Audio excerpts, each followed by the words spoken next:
can document your work with your iPhone, iPad, or a higher resolution camera. I'm going to show you how to edit and take photos with your iPhone. When documenting your work, lighting is key. The best conditions for taking photos of your work is outside. Cloudy days are actually the best time to take photos of your work because the light will already be diffused and it will be very even. If you need to document your work on a sunny day, try doing so later in the day around 4 p.m. or find a good source of shade. You really want to avoid really bright areas and then really dark areas in the same image. Harsh shadows like this are not where you would want to place your work to document. You also want to make sure your own shadow is not in your documentation. If you're working with a large 2D piece, such as a painting, photograph, drawing, or even your line project, you can lay it flat on the ground to take the photo. Try to find a neutral and non-distracting background. If you have large sheets of white or black paper, this would be ideal for taking photos of your work. Always make sure there's nothing distracting in your frame that might take away the attention from your artwork.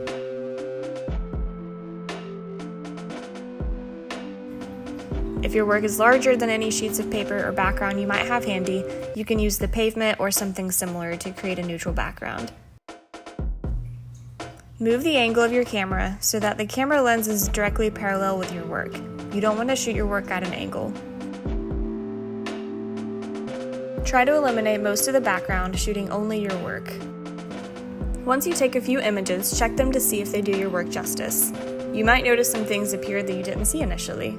If the image has your feet in it and you can see your slippers, you're doing it wrong. If you've cropped off a portion of your artwork, you're also doing it wrong. And if the image is blurry and you can't even see the work, then you're definitely doing it wrong. All you need is a clean and crisp image of your work with minimal background or distractions. If you're shooting a 3D piece of work, you can make a setup similar to this if your piece is small enough. I've used large sheets of white paper and taped them to a wall surface outside. The paper isn't bent or wrinkled, it lays smoothly, and I've set my piece directly in the center. This will allow you to get shots of your 3D work with a smooth background. If you are shooting 3D work, make sure to take multiple images from various angles.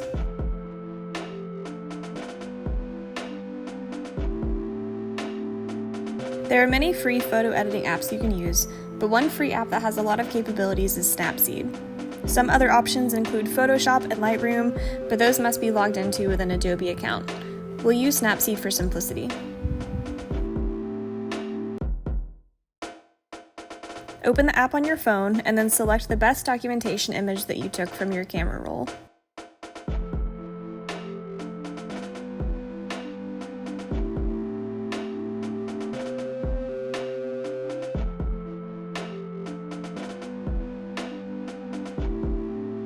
You'll notice when you open the app, there's a lot of preset looks or filters. Let's never use these. They pretty much always make your photo worse. Instead, open the Tools tab at the bottom. Here you'll see a lot of options. I'm going to help you narrow it down to a few that you can use to improve your image. The goal here is to make your image look as close to the original artwork as possible. You want it to represent your work accurately and honestly, as good documentation should. I'm going to open the Tune image first, and tap the small icon in the bottom left center. Here's where I can adjust my brightness, contrast, color, etc. This photo is pretty well exposed, but it could use a bit of a contrast boost to enhance the sharp blacks and the whites that were in the original photo. You can also turn up or down the highlights and shadows individually, which I'm going to do to get rid of a little bit of the glare that I see.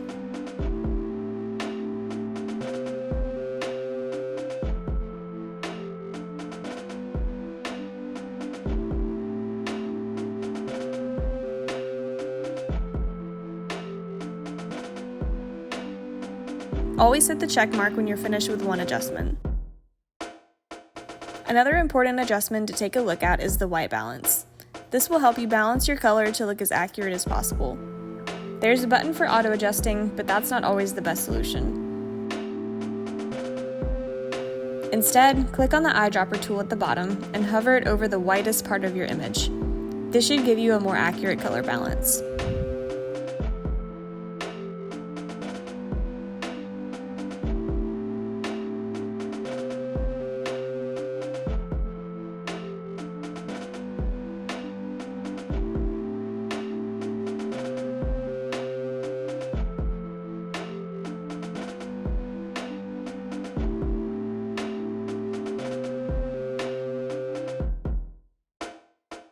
Another tool you can use to adjust contrast is the Curves tool.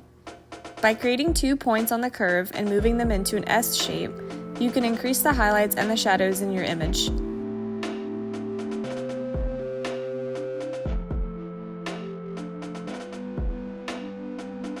If you use this adjustment, just make sure it's very subtle.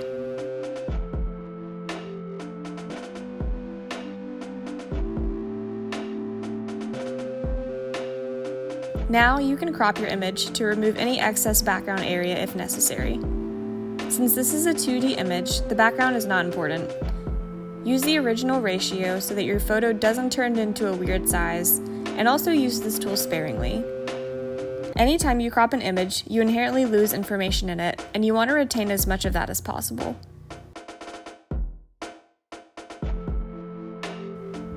Finally, I'm going to use the brush tool to take away some of the glare on my image. The brush tool has the capability to burn and dodge your photo.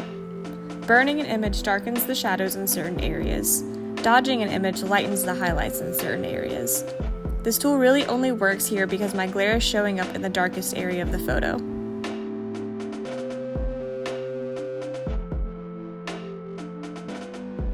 You're welcome to experiment with other tools in Snapseed or use completely different photo editing apps. Just remember, ruining a good photo by over-editing it is just as easy as taking a bad photo. Always try to take the most accurate documentation of your work in the camera before you even get to editing.